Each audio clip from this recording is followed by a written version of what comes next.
Welcome to Films and Stuff with your hosts, Pete Mitchell and Ethan Hunt. Hi, everybody. Welcome back to Films and Stuff. I'm Ethan, joined by Pete. Hey, Pete. How's it going, buddy? Everything is great. We have, what are we calling this? A mini film review. Is that right? We're going to talk about a couple of movies that we both saw, but maybe don't have that much to say to justify a separate episode on. So I have to say, it's kind of like, let's call it the good old days. Both of these were cinematic releases. Yep. Both of them have kind of A-list stars, but neither one of them are like kind of like this billion-dollar blockbuster. They're like just proper good old Friday night movies, right?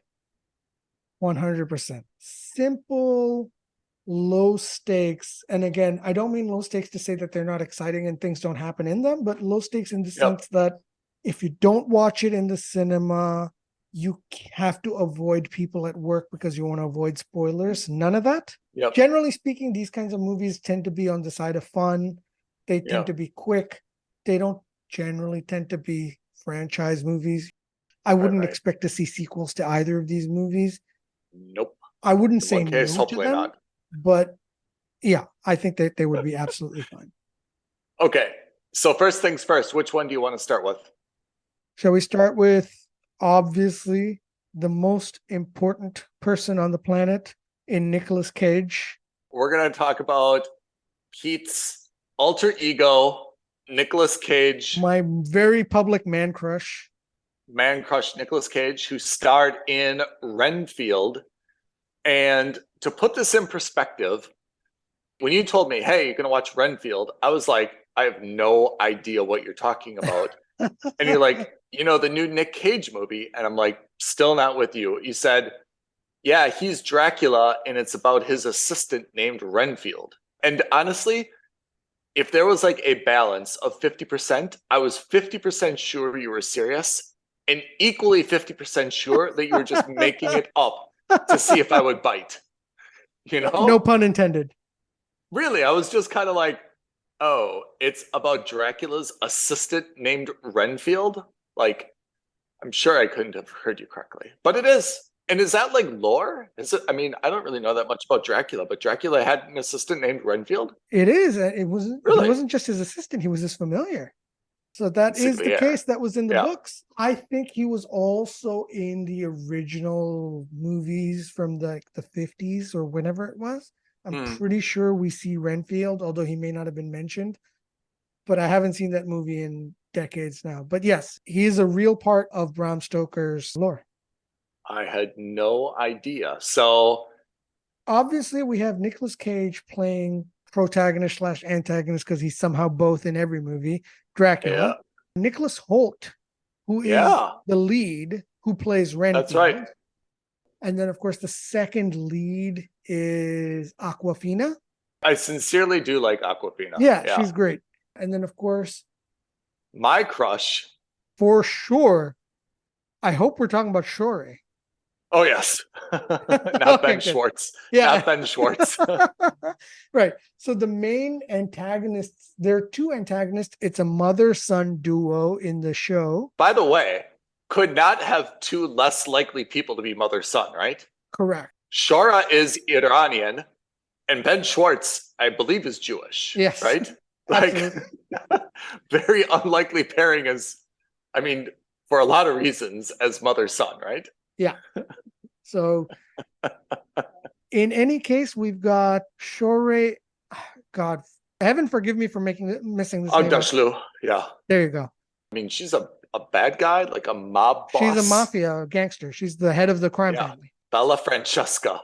What a name. Awesome name. So if you don't recognize the name, I wouldn't be surprised. But she played The Expanse. In The Expanse. That's right. She's really, really, really good. What I didn't know before this movie is how funny she was. Right. So I was she's quite super pleased funny. with that. Yeah. And then, of course, you've got her son played by a hapless Ben Schwartz, who most people will recognize from Parks and Rec and from a variety of other comedies. Yeah, the premise is super simple. Dracula, as we know, is immortal, and his familiar is as well. They've been traveling from basically Eastern Europe to the Western Europe, and they've now landed themselves in New Orleans. And they're now running low on funds. And the reason they've had to move every time is because Dracula inevitably snaps. The townsfolk inevitably start trying to attack him. He survives. He has to escape and move so that he can start the cycle over again. And so now they're restarting in America in New Orleans. Right.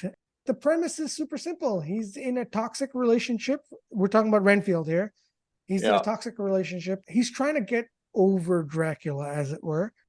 He's trying to leave his employment. Yeah. Right. He's trying to escape the cycle of abuse and toxic relationshipness. And in doing so, you know, shenanigans happens. He ends up teaming up with Awkwafina, who plays a police officer who's like the only non-corrupt police officer in the New Orleans PD. True. And they end up squaring off with Ben Schwartz and his mother because they want to use Dracula's powers to take over all of the crime syndicates. So the plot is not really, I have to say, the plot is much better than I expected. I don't really have any problems with the plot. It's pretty simple. It's straightforward. It's understandable. Given the subject matter, it's within the realm of belief. What do you think of the movie, though? I liked the movie a lot for what it was. And the movie wasn't trying to be anything more. It was simply trying to be a mid-budget comedy.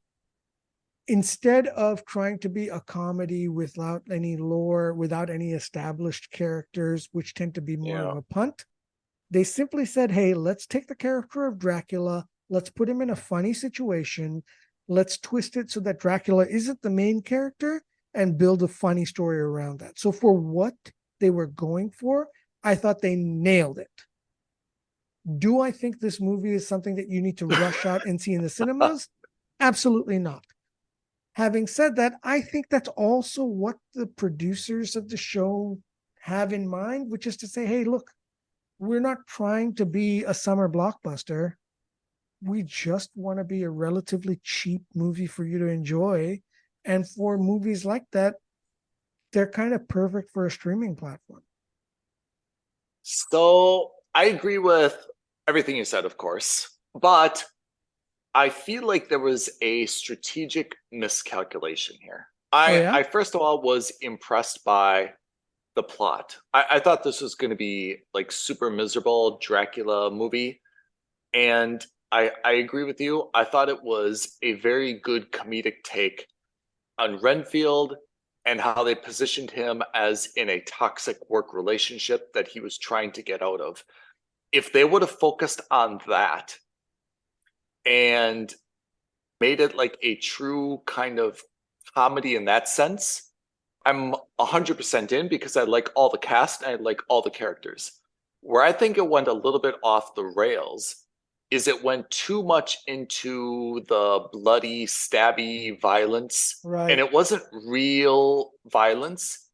And part of that is fitting with a comedy. I mean, they had like, in a way, kind of like quite innovative ways to like tear people's arms off and slash their guts and stuff in a way that wasn't intended to be like too gory, disgusting, still a little bit funny, but get across the like the violence. Does that make sense? Yeah.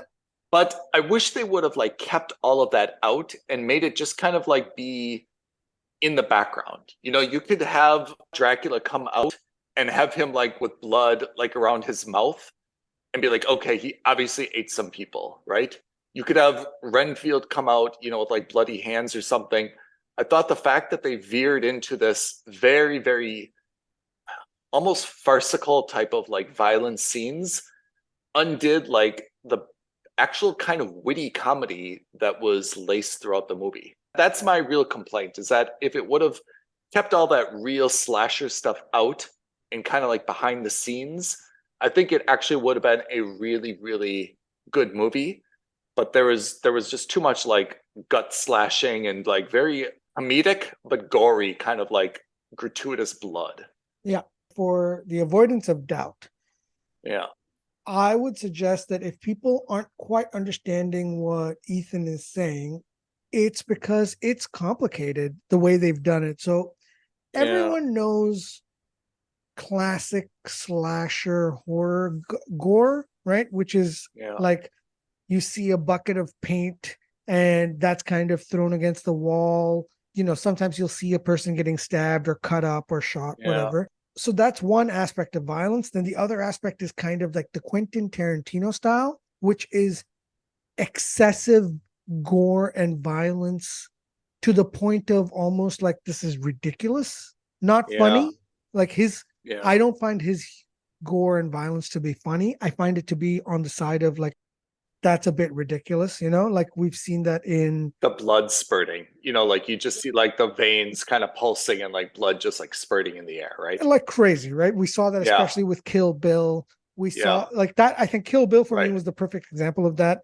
Chopped limbs, right? That are just like blood Chopped spurting limbs all and then literally a fountain of blood, which, Yes. never Right. happens, right? Blood doesn't shoot 30 feet into the air after your head gets cut Yeah. off. Or God, I Right. hope it doesn't. I mean, not that I know. But so that's I think the Quentin I Tarantino like the style. disclaimer. Yeah. Right? And this, I think, was trying to be a little bit in between, which was to say we're going to be a little bit on the slasher horror side. Yeah. And then also a little bit on the gory Quentin Tarantino style. But because of the music, because of the action sequences, we're going to make this come off as look more comedic and farcical. I think that's the exact right word that you used is correct. I think farce is the exact right word. Farce to the point where it almost seems like a parody and a satire. Yeah. Yeah. And that's why I think that's where they were going for it. I understand what your point is. And I don't want to try to paint you in a corner, but I think in general, when it comes to gore and ultra violence and things like that, you tend to be on the side of caution. It's not my thing. It's not your thing. I mean, everyone who's listened to our episodes knows that I'm not one to shy away from like controversial stuff but I mean, violence is something else. But like you said, this was, remember there was that one scene where he like ripped both the guy's arms off, which is of course silly. Yeah. And then he was like beating people with the arms, Exactly. And it's just like either have a proper violent scene, like John Wick style, have a proper violent scene. Right. Or put it behind the scenes and just like have him like be like, okay, you wait here to Aquafina, close the door, and you hear like all this ruckus, broken glass, and he comes out and he's all full of blood. Or maybe he comes out and he's holding on to an arm. That's fine. Yes. Yeah, you're right. Something like that I can live with because the rest of the film was actually kind of funny and witty, and I wanted to like it. Anyway, that was my complaint. So that's funny you say that because I think the excessive violence, which was on the side of humor, like I think they were trying to be humorously violent. I think I agree with you, took it away. I think they were trying to do that. Yeah. Right. And I downgraded that score by 1 unit on that basis. Yeah. I think otherwise, for example, if you look at the characters, I thought Aquafina did her role perfectly. I thought she comes amazing. So likable in this movie, huh? Not just funny, but I think that's exactly the right word. In every movie I've seen her in, she comes off as extremely likable. And if you don't believe me, watch Ocean's 8. That movie was, I thought, not good at all. But for me, one of the highlights of the movie was Aquafina. Even in Shang-Chi and the Legend of the Ten Rings, I thought she comes off as perfectly, not just likable, like almost like adorable in the sense like you're rooting for her no matter what. So I liked that for her. I thought Nicholas Hoult was really funny. I agree. I thought he was great. And I also thought that, how could I bury the lead here? Nicolas Cage as a comedic take on Dracula, I thought was perfect. Yep, I agree. I thought he was absolutely perfect. He was super, like, almost menacing, but not quite, like when he approaches that support group. Yeah. And when he comes and talks to them, I thought that was brilliant. I thought that was just good. I enjoyed it very much. I was just hoping, I have to say, this movie was way better than I expected, but apart from the violence, I wish they would have, or maybe as part of the migration of violence, I wish it would have been more like Nicolas Cage being like this exasperated boss, like, hey man, I'm Dracula, I'm a killer. You're supposed to be my familiar. You're failing. I need you to like step up your game. I think that type of dichotomy, where the boss is like, man, I'm trying to be like so evil here, and you're like mucking up my game. Similar to what you see in like Minions, right? With who's the boss of the Minions? Gru. Yeah, Gru. Or when you see like the boss who really wants to be evil, but like everything's kind of like foiling him. That's a very good kind of like comedic trope, right? And I thought Nicolas Cage would have played that fantastic, where he's a guy who wants to be bad, and he's like, my support network is not allowing me to like fulfill my badness, Yeah. That would have been super funny, right? I think that would have been the safer way to go for sure, because that's a great comedic trope, right? Where the bumbling idiots around him are the cause for that. I think that this took it in a novel direction, which was to say he wasn't let down because his assistant was a bumbling idiot. In fact, it's the exact opposite, right? He survived this long because his assistant was so good and loyal. Yeah. It's just that his assistant was just tired of being bullied effectively. I don't know. I really enjoyed it. Grades. What are you going to do? I walked out of this movie and I thought this was definitely a must watch in cinemas. And then I thought about it a little longer. And I said, that's your Nick bias kicking in. Yeah, exactly. That you're absolutely right. It was my Nicolas Cage bias. Must watch. I think that in retrospect, and then I did adjust my grade. I think it's a wait for streaming for most people. I think you're going to really enjoy it because it's a story we kind of tangentially know, right? We recognize all the characters. And I think that it's a unique enough take on a story like that. I'm sure somebody in Hollywood after this writer strike is coming up with the same exact thing for Mary Shelley's Frankenstein and Frankenstein's monster. Yeah. Where, instead of Frankenstein's monster being like this dumb oaf, it's actually Dr. Frankenstein who's an idiot, and he somehow lucks on to creating this incredible genius who somehow they put Einstein's brain in the body. I admire your grade. I'm sorry to have to tell you, I give this a skip. And that goes back to the definition of our rating system, right? Yeah. And the reason is you are not because it's not going to entertain you a little bit if you watch it, you're not missing anything. All your friends are not going to be talking about this. You're not going to be left out of like any inside jokes. You're not going to be imparted with like any really funny, witty lines. You're not missing any amazing cinematographic footage. You're not going to be missing out. Your life will be no less full if you don't see this movie. If you do see this movie and you wait for it on streaming and you sit through, an hour and 10 minutes, you're not going to be unhappy. You'll be like, okay, I saw it. And then you'll be like, I probably could have gotten those 2 hours back. But yeah, it was okay. I laughed a little bit. It was not terrible. Yeah. So I'm Ethan giving would it. not call me and ask for my password to watch this movie. True. Whereas I definitely would. Yeah, you would. Yeah. Because you love Nick Cage, you would definitely be like, hey, I'm not going to go see this in cinemas. Give me your Netflix password or it's on Flim Flam or whatever other nonsense network that comes out this week. Yeah. So I need your password. Take it for what it is, but that is Renfield. And now the next one we're going to discuss is Guy Ritchie's Covenant, which is my wheelhouse. 100%. Yeah. 100%. First of all, bravo to Guy Ritchie for making a film I absolutely would not have associated him with. If you didn't tell me that this was Guy Ritchie, like if the title card didn't say Guy Ritchie's The Covenant, I would not have believed you that this was a Guy Ritchie movie. Number two, if you look at the film art, it's a soldier with an American flag patch on his arm.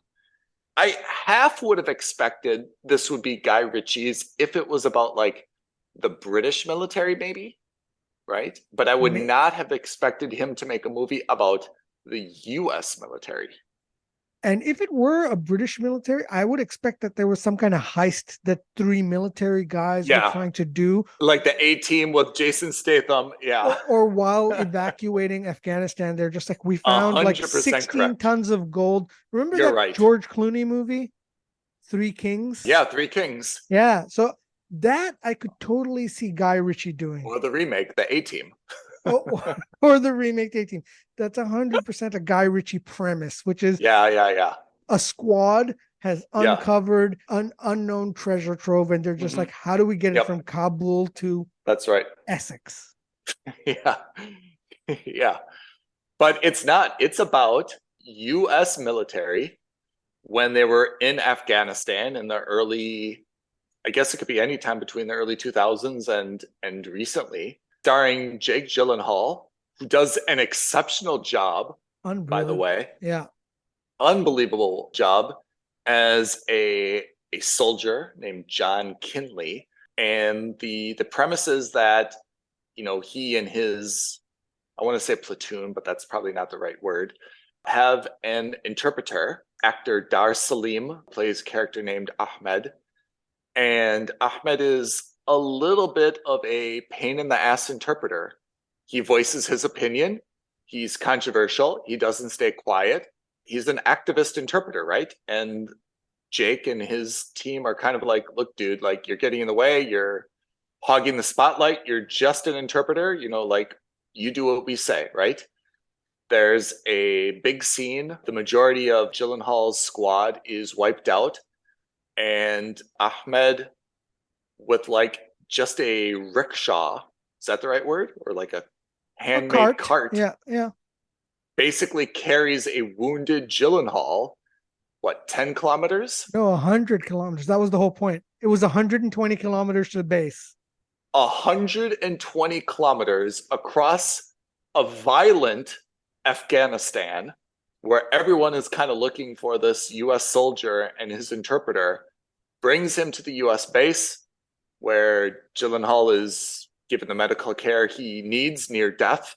The interpreter never to be seen again. Gyllenhaal is sent back to the U.S. and, of course, can't live with himself knowing that the man who saved him is still out there fearing for his life. Gyllenhaal goes back and goes to get him. That's exactly right. So, premise, excellent, but again, not Guy Ritchie. They're not Guy Ritchie at all. Visually, I mean, the film was shot, not that I know, again, I'm not a soldier, but it felt quite accurate. I agree. It felt genuine. It felt authentic. Yes.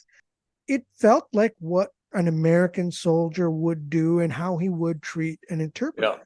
So I thought that was good. The only things that made me think that, yes, this is Guy Ritchie is that, you know, when they started talking in military speak, he would have the words translate as to what they meant on the screen. And that's it. That's literally it. There was no other Guy Ritchie-esque flair. There was no killer soundtrack. There was no like hijinks. There was no one hanging off a bridge trying to get a 20 million pound gun. Nothing like that. No crazy tech. Like, I agree with you that I felt that the realism was, you know, you see a lot of movies with like US special forces, and it's kind of like 5 against 100. And they're all like exceptional sharpshooters, and they avoid anyone, you know, dying or getting wounded or everything, right? This was more like Black Hawk Down-ish, where everyone was, you know, kind of ambushed, and you saw like the discrepancy between like the number of, you know, Afghanis and the fewer number of American soldiers. And then you see like in great detail, you know, how the Ahmed character, you know, brought Gyllenhaal back and all the different, you know, clever things that he did. And that's just the first half of the movie. Then the second half of the movie is the emotional part. I have to say, I was gutted, you know, I was really, really gutted. And I thought that Gyllenhaal played it so well.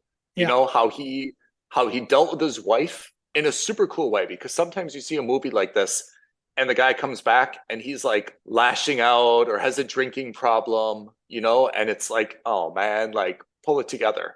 He was super cool to his wife. He was very, very decent and composed, right? He didn't really show like he had this like night sweats or like crazy stuff. He never like played with a gun while he was drunk, right? We've seen that in a lot of movies, right? Yeah. He was very composed, just saying like, dude, I can't live like this. Like I cannot, knowing that the guy is there, goes back. And then my favorite cameo, did you catch it? Parker is Homelander. What? Was that Anthony Starr? Yes.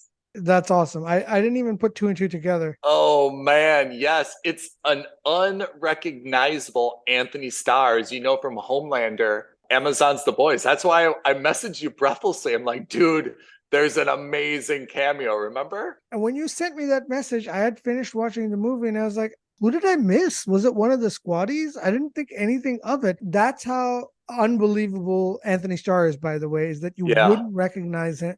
When I see Anthony Starr, I only think of him as Homelander now.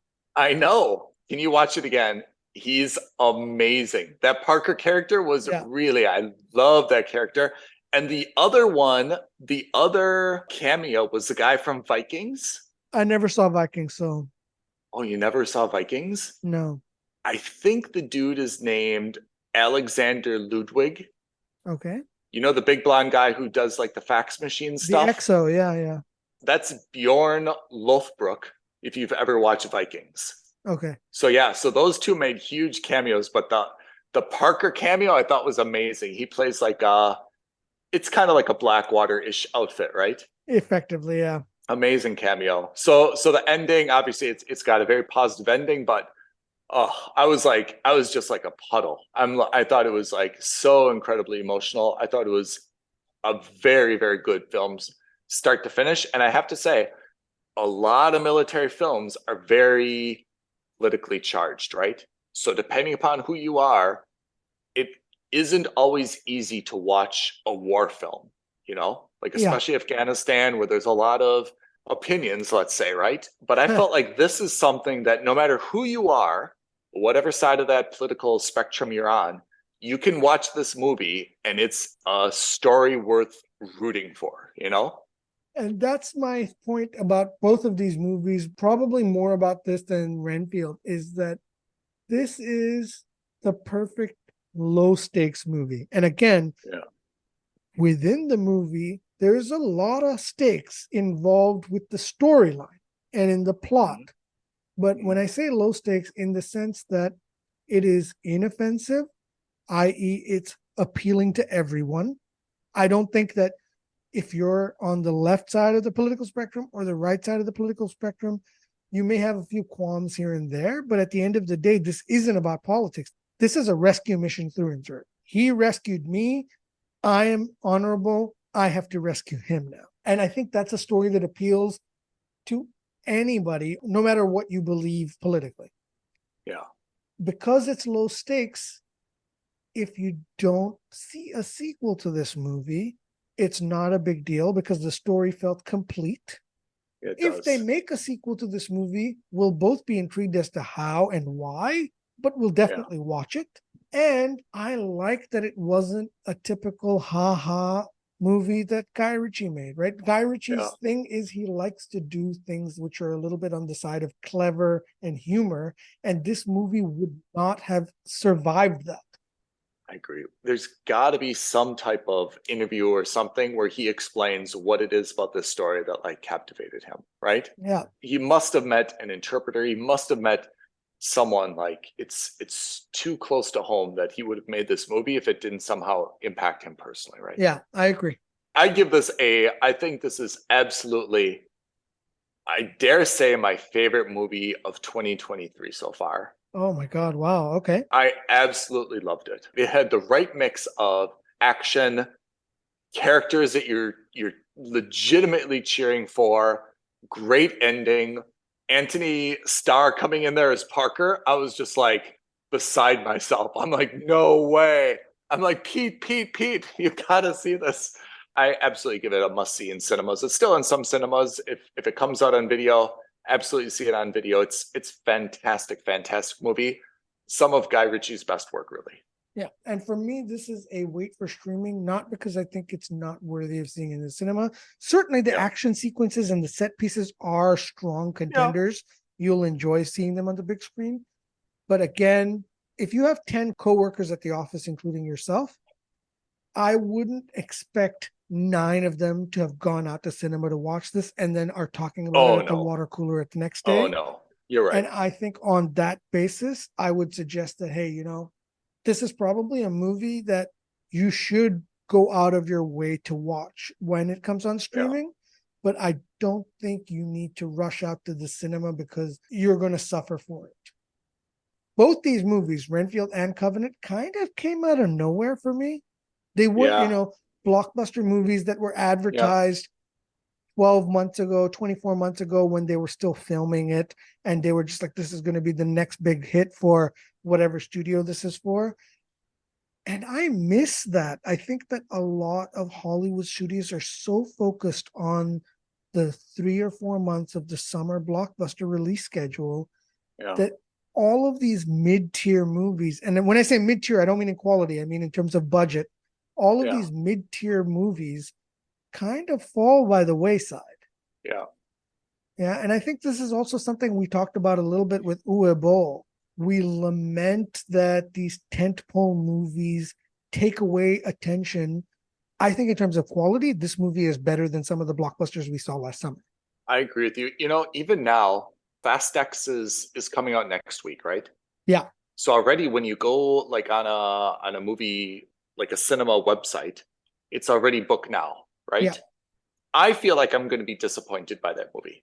I'm going to see it for sure, but I feel like I'm going to walk out of there and I'm going to say, well, I give them a lot of credit. Once again, they blew my mind with something that they did. But in terms of a good movie, nah. Whereas Covenant was like, man, I was in tears during Covenant. I thought it was just such a good story, and not just like a emotional drama. Like it had good action. It had the bridge scene was a very, very good scene. There was some pretty good stuff, right? So I mean, I agree. Like this is the movie that you want to see where you like walk out of there and like you're breathless. Like, oh man, Pete, that was so good. Did you know that? Did you see this? We're going to walk out of Fast X. We won't see it together. But if we did see it together, we'd walk out of that and we'd be like, yeah, that's unbelievable. The cars look beautiful. The women look beautiful. I can't believe they flew a car off a bridge. Yeah. And family. Yeah. Oh, speaking of which, news alert. I heard that The Rock is coming back for the Fast and the Furious franchise after publicly feuding with Vin Diesel. He'll be in 10? I think so, if not 10 in the futures. And I think the rumors are that he's come back or is coming back because his reputation is kind of in the dumps at the moment with Hollywood based on like his behavior with Black Adam. So I think he wants to get back into the franchise to book a movie that's actually going to make a lot of money, and B, to kind of showcase to Hollywood that he is a team player, no matter what the circumstances are. This is just a rumor at this point. I've heard that he's coming back and that he may have filmed a secret role for this movie. But if not for this, there's strong rumors that he's coming back for 11. This movie was supposed to be part 1 of the last 2 movies. And now, apparently, the early buzz on the movie is so good within the studio that they want to make the second part a 3-parter. So there could be at least another 2 movies coming out. Anyway, sorry, that was a tangent. It's a well-deserved tangent. I mean, the Fast franchise it's been exceptional. I mean, we give them a whole lot of credit, even despite all the nonsense and the fact that everyone's getting pretty old to be jumping all over the place. But give them a lot of credit. So, I mean, definitely we'll see it and definitely we'll feel like we got our money's worth. But in terms of quality, I think you're absolutely right. I think we're going to watch and say, hey, you know what? That was worth the $25. That was a great popcorn movie. We don't really have to think about it. I can't believe they blew up a submarine with like a tail light from their Mustang somehow. That's the kind of thing that I'd expect from them. That's absolutely fine. But this movie, I like the fact that it came out of nowhere. I like the fact that it was really low budget, low stakes, low profile, as it were. And it blew me away. I thought it was very good. I don't think that this is something that you need to rush out to the cinema for. But I like that this is kind of movie was made. You know what this reminded me of? Michael Bay's Ambulance. First of all, Michael Bay would definitely make a movie like this. Yeah. Yeah. He loves that military thing, the honor thing. Yeah. All the US flags. All the US flags. You know? But what I mean by like Ambulance in the sense that it's very small scale story, and it's not filled with like huge action set pieces like Michael Bay has done in the past. It's kind of like a mature version of a Michael Bay movie. But Pete, as really a filmmaker, I give Guy Ritchie a lot of credit for putting this together in a super good way. Yeah, absolutely. Look at Fast X. Vin Diesel, Jordana Brewster, who's not known for anything other than this movie, Tyrese, Michelle Rodriguez, who's way better in Dungeons and Dragons, Ludacris, Momoa, John Cena, Jason Statham, Helen Mirren, Brie Larson, Charlize Theron, Nathalie Emmanuel, Cardi B. This movie, with this budget, cannot help to be reasonably successful. It's impossible with this cast, with this budget, with all the production value that they're going to put into it. It's impossible. And I don't say that to minimize the director. Sometimes it's harder to manage a team with all stars. I'm sure it's a pain in the ass, right? But just financially, the movie's going to be good.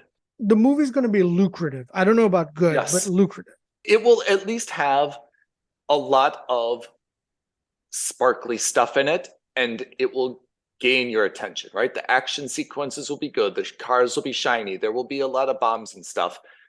And that's very important. But again, why I think The Covenant was so good is that that was a very hard story to write. Yeah. With Gyllenhaal is definitely a star, but not so. Gyllenhaal's known for kind of like this, I don't want to say like brooding, but kind of like this doe-eyed, slightly annoyed type of actor, right? He's not like this beloved John Cena, The Rock, you know, one of these other like ultra charismatic Tom Cruise types. Like he played this role really, really well. Dar Salim has some credits to his name. Absolutely not a household name, right? So I thought that it was just an incredible job to put together a story that's really compelling. I think that's the difference. When we walk out of Fast X next Friday, you and I both are aware that on Monday, everybody at our office is going to be talking about that movie. Everyone's going to talk about how their kids cannot stop talking about this unbelievable stunt where they flew a helicopter upside down over a Boeing 737 as it was landing on a glacier. That's the kind of thing that this thing is known for. In the rain. Yeah. In the rain. Right, of course. That's the difference between those two movies. Having said that, I would prefer that they make, and I think this was the same point that Uwe was making, that make 10 of these movies instead of one Fast X. Yeah. Because even if there's only a 40% hit rate, 4 of these movies are going to be as good or better than this. And Fast X, I mean, you know what you're getting when you, I mean, we've talked about 3 stupid scenarios on this podcast alone for Fast X, and all 3 of them are equally likely to be in the next movie. Are there like any betting lines for Fast X? I would say like, will Dominic Toretto's sleeveless shirt have a collar or no collar? Will Ludacris have more or less than 3 lines? He'll have more than 3 lines, but only because he's going to be talking to Tyrese. Oh, Tyrese only has like 3 lines. Roman, right? Yeah, Roman and Tej are going to argue the entire time as they always have. Yep. Vin Diesel's going to be shirtless when we first see him, but then he's going to have the wife beater on for the rest of the movie. Yeah. He's going to have that massive cross on his neck. Yep. John Cena isn't going to be in the movie for the first like 1.5 hours, and he'll come in as a Deus Ex Machina to save the day for like 10 minutes and then drive away. Like he'll just be there to save the day at the last possible minute because everyone will have forgotten about him by then.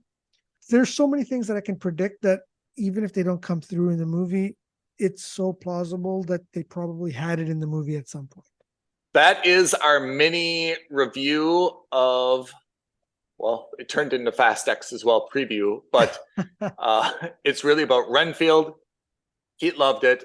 If you love Dracula and if you love Nick Cage, absolutely, or Nicholas Hoult, go see it. And The Covenant, Guy Ritchie's masterpiece, which I really think is my favorite film so far of 2023. And a little bit of preview of Fast X, which where did we put Fast X on our prediction list? 1 or 2 or 3? I think we both put it third. Okie dokie, that's Films and Stuff mini film reviews. And I guess you could also say mini film preview.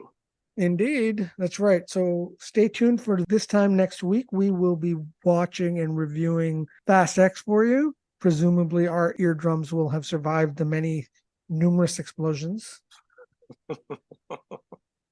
And we probably got some other stuff to talk about too. We'll see what we've got. That's right. If you like these movies or didn't like these movies, or do you have any other movies you'd like us to do mini reviews on? Tell us. Let us know. You can tweet at us at FNS Podcast. You can DM us on Instagram at Films and Stuff Podcast.